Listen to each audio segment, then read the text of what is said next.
Hey there, cats and kitties. I am the Blues Man, Johnny Blues, and with this video, I want to talk a little bit about Sword Art Online 2. I was finally able to catch up with the entirety of Sword Art Online 2. Back when it was first airing, I was having a lot of mobile device difficulties. I'm a mobile-only user with all things online, in case you weren't aware already, and finally got an upgrade device that allowed me to go back and cover all this missed territory. I mean, the last thing I saw was Extra Edition, the sort of follow-up movie to the first season of SAO, and while I did enjoy that, this was a long time coming. I was really highly anticipating getting into the whole GGO arc and everything like that. And so this was just balls to the wall. Awesome. Let me just say that from right out of the gate. I mean, we're picking up basically with the cat whose name escapes me in the Extra Edition sort of movie, who's talking to Kirito about the whole SAO effect and recollecting back on all the things that happened between the Aincrad and ALO arcs in that first season. And essentially he's come to Kirito because of this cat, this sort of persona known as Death Gun. This is a, unknown, sort of unconfirmed if it's even real, tentatively, bad guy in a sense, in the game Gun Gale Online. And this is a very sort of VMMORPG, very similar to Aincrad and, ALO, the Alfheim Online, stuff that we've seen previously in the series. And so he kind of enlists Kirito into going in to do some recon, to get some information and see if there's any truth to this Death Gun persona. We see from right out of the gate that, this guy in a sort of metallic skull mask and a cloak, he points a gun at a TV and the person on the TV dies, and within days of that another person dies under similar circumstances. So it's an ultimately huge question, what exactly is going on? And we're basically debuted to the character Sinan, who is just freaking awesome. I mean, she is a sniper of the utmost renown. And we get to know her offline as well. She's a very timid sort of persona in her offline guise. And the reasoning for this, as we find out through flashbacks, is essentially there was a bank robbery that she was there when it happened as a child. Her mother was one of the people who had the gun pointed at her. And instinctually, as this small child, she ran up to the robber, bit his hand, got the gun free, and again instinctually turned the gun on this would-be bank robber, shot him 3 times, fending off not only herself, but everyone in that entire bank scenario. And so she's been traumatized ever since. I mean, she spent a lot of years being bullied and made fun of, and people calling her murderer, classmates, and things of that sort. And so it's a tragic story for her because, and this is a similar aesthetic we've seen in shows like this, where people are going into a virtual environment, especially dealing with a MMORPG, dealing with guns and FPS stuff and all that kind of that thing. This would allow her to overcome that fear of guns, and this would allow her to stop having post-traumatic stress disorder sort of flashbacks and that kind of thing. Whenever she sees a gun, she just almost shuts down completely. And even to the point where when she's being bullied at one point, the bully makes the hand gesture of a gun and she really just wigs out. And she has a friend who we also find out is somewhat timid. And I gotta admit, with her friend, when we were first introduced to him, his name escapes me, but he was known in the GGO framework as Spiegel, which I thought was pretty cool, sort of harkening back to Spike Spiegel from Cowboy Bebop. But this guy's no Spike Spiegel, You get the vibe right from this character right off the bat when he's first introduced, at least I did, that something was amiss. And lo and behold, as the whole GGO element, that whole story arc plays out, wow, was I right, with that whole aspect. Some of the really awesome stuff with the GGO arc, though, had to do with Kirito, who is, some have said, I guess you could say critically about SAO, he's almost an untouchable character. He's very much akin to Neo in The Matrix being the one, the untouchable, uber-powerful character and that kind of stuff.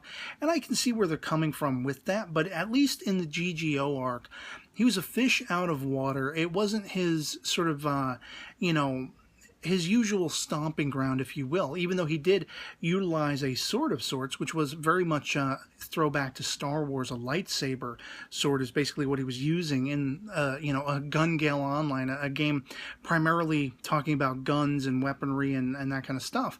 And he makes the most of it. I mean, he doesn't only make the most of it, he just becomes kick-ass. He's like a souped-up Jedi with this frickin' thing, and there's just really a lot of awesome twists and turns as far as, who this death gun is. It ends up tying back to the Aincrad arc that started everything off with SAO, with the Laughing Coffin. These, this Red Guild or PKer Guild, which they were really sick and twisted. They were getting off on the aspect of people, for those unfamiliar with that first Aincrad SAO arc, everybody in this virtual environment got locked into the game Sword Art Online, and were basically told that they had to clear the entirety of it, all the levels, or else they would die in the real world. And if any of them were actually killed in the virtual environment, then too they would die in the real world. And so the Laughing Coffin was this group of people who just sickly, twistedly got off on killing people, and knowing full well that the people in the real world that were attached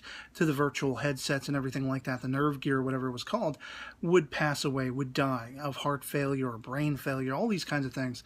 And so to know that this Death Gun persona hails back to that, absolutely compelling, especially in the fact that Kirito, who is this untouchable persona in the virtual environment, he is deathly afraid. I mean, he basically is kind of using Sinan's familiarity with Gun Gale Online to learn the ropes and everything. He kind of, when he first logs in, his avatar looks more effeminate than anything else, and a lot of people think he's actually a chick, and even Sinan thinks he is, so he utilizes this for a little while, and then she ends up uber ticked off and considers him an enemy when she figures out, oh, wait a minute, you're a guy. Effectively, what happens, though, he ends up sidling up with Sinan through this twisty-turny, trying to uncover what the situation with this Death Gun persona is.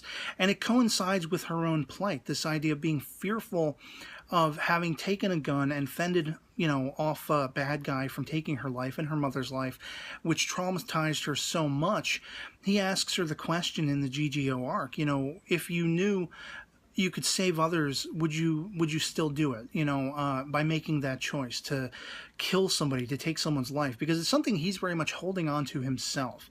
He hasn't confronted the sort of suppressed memories of the people whose lives he took in the Laughing Coffin Guild, when all of he and Asuna and all these other guilds formed together to try to put a stop to what Laughing Coffin was doing, killing innocents. And so he's finally on the cusp of, tackling those emotions, and very much is Sinan as well. They form a sort of team together in, working in tandem to uncover who the reality of this death gun is, and, there could be more than one person involved and all this kind of stuff. I'm going to not spoil any of that for you guys if you haven't seen it as yet. Of course, if you have, you know exactly how it plays out, and it's just balls to the wall awesome. GGO has fastly become my favorite of any Sword Art Online arc, probably followed closely by the Aincrad arc, the one that started it all off, all those players trapped and, really fending for their genuine lives. And then I think it's probably a cross between, 50-50 with the Alfheim Online or ALO arc that, was the second half of Season 1, and this Mother's Rosario Sleeping Nights aesthetic that we get in Sword Art Online 2.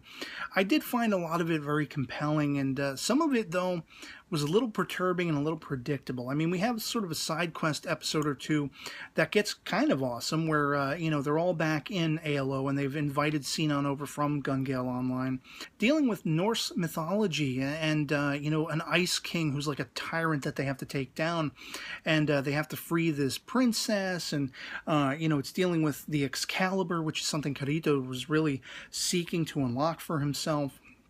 We've seen him utilizing this in Aincrad, going back to Season 1 and stuff, but he wants to properly unlock the weapon and be able to use it full on, so that's part of the quest. And then, of course, we're debuted to, things like Thor and the Mjolnir, and Klein, who is one of the teammates, of course, hailing back to the first season. He ends up getting Thor's hammer as an unlockable weapon, much the same as Kirito finally does get the Excalibur.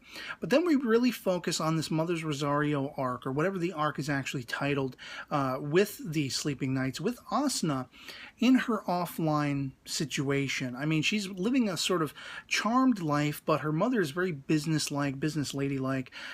She's thinking in terms of, I have to think for my daughter's well-being. I'm going to make her marry a bank signet. I'm going to make her go to college and work hard. I'm going to transfer her out of her normal school, the school she enjoys going to with her friends, put her in a special school and all this kind of, twisted stuff.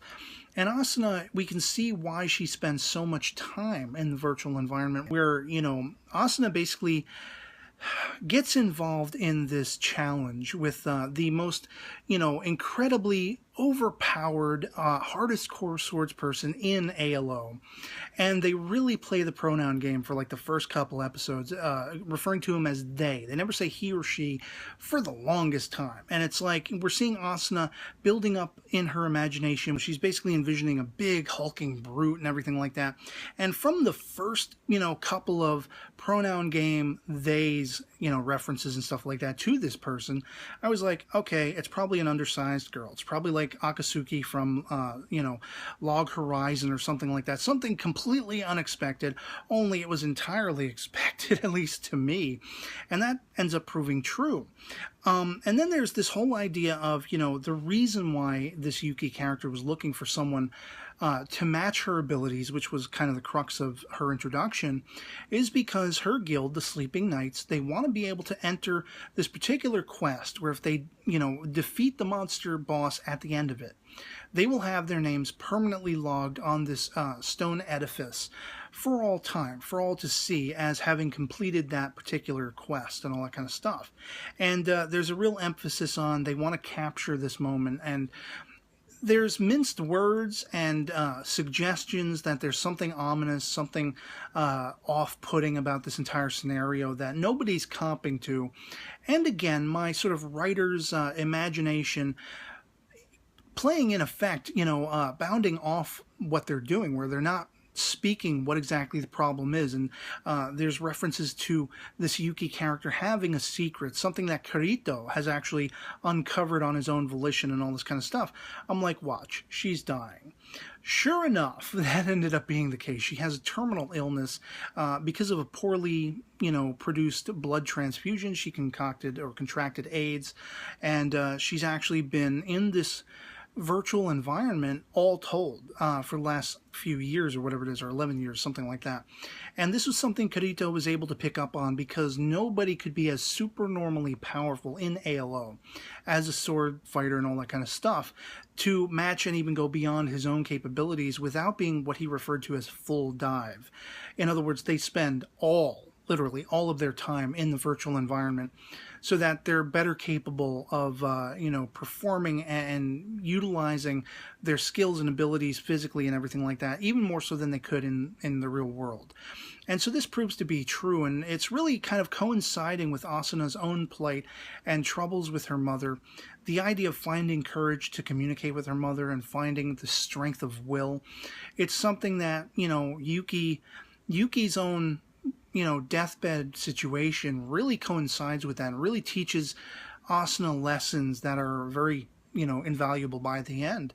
And where it actually did kind of surprise me, while I did perceive that Yuki was probably dying, she was probably going to be revealed to be on her deathbed, as was the case, I was not expecting the fact that her entire guild of Sleeping Knights are all basically facing the same scenario. This was actually a guild that was formed by Yuki's twin sister previously, who has passed on. Her parents have passed on.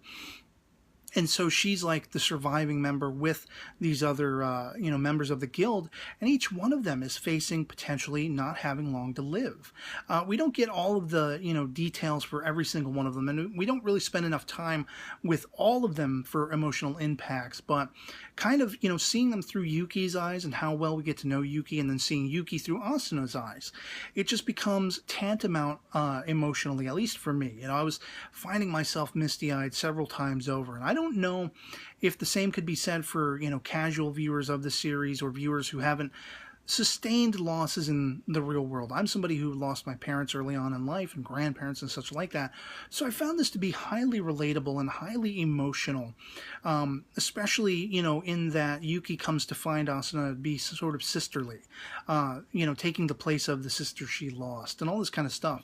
And so they succeed very happily. They succeed at getting their names on that pedestal once they are able to defeat, and I won't spoil all the ins and outs of how they go about defeating this boss and who gets involved and all that kind of stuff.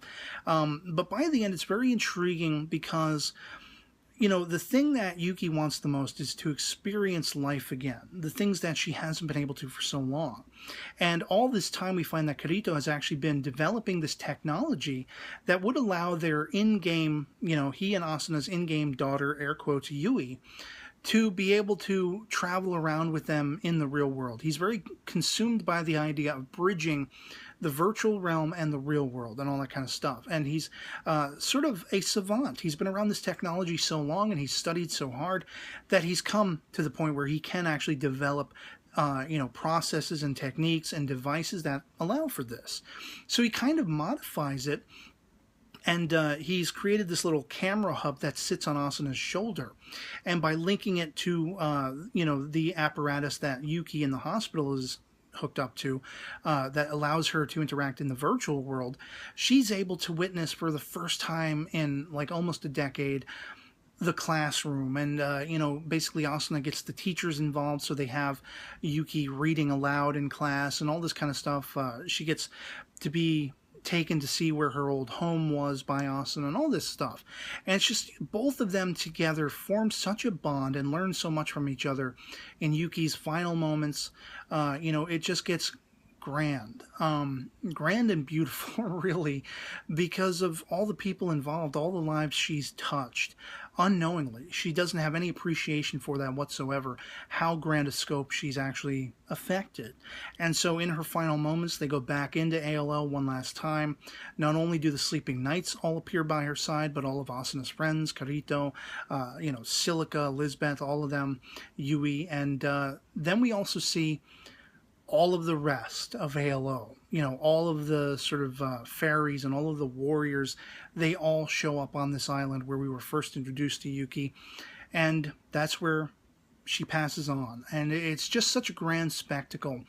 And it's one that, in the culmination of which, I don't want to spoil anything for those who haven't seen it, but we do find out that sort of her leaving or guiding essence, if you believe in, a realm beyond life and a physical realm and beyond death and all those things, we find that some of her Sleeping Knights and guild are actually healing, are actually going through a little bit of a remission with their different ailments and stuff like that, almost as if to say, as one of the characters says to Asuna, Yuki's looking down and saying, it's not your time to join me yet, that kind of situation. And all of it basically culminates on a technological side and a compelling story side. It goes full circle with the very start of SAO, the Aincrad arc, and the person who put all those people into that virtual environment, life or death situation, that whole scenario. The name Kayaba Akihiko comes back up by the end. And it's just like, wow, it's mind-blowing. This entire season of Sword Art Online 2, I think, from beginning to end, you would almost have to say it surpasses the first season. Just because of all of the emotional quotients, because of all of the compelling, twisty-turning nature, and things that call back on some of the most compelling aspects of Aincrad and ALO in the first season. It was just gangbusters, and I'm so glad I finally caught up with it. It was just an amazing watch. And so, yeah, I'd love to hear from you guys in the comments below who have watched Sword Art Online 2, and presumably the extra edition and the first season and everything. Where do you rank it? Do you rank basically, and you can do it by story arc or you can do it by season. Look at season 2 over season 1, or, for me, I would say as far as story arcs go, the GGO arc is my favorite. It's the topmost for me after watching it. Secondary to that, I'd probably go with the Aincrad arc, the one that started off the very first season.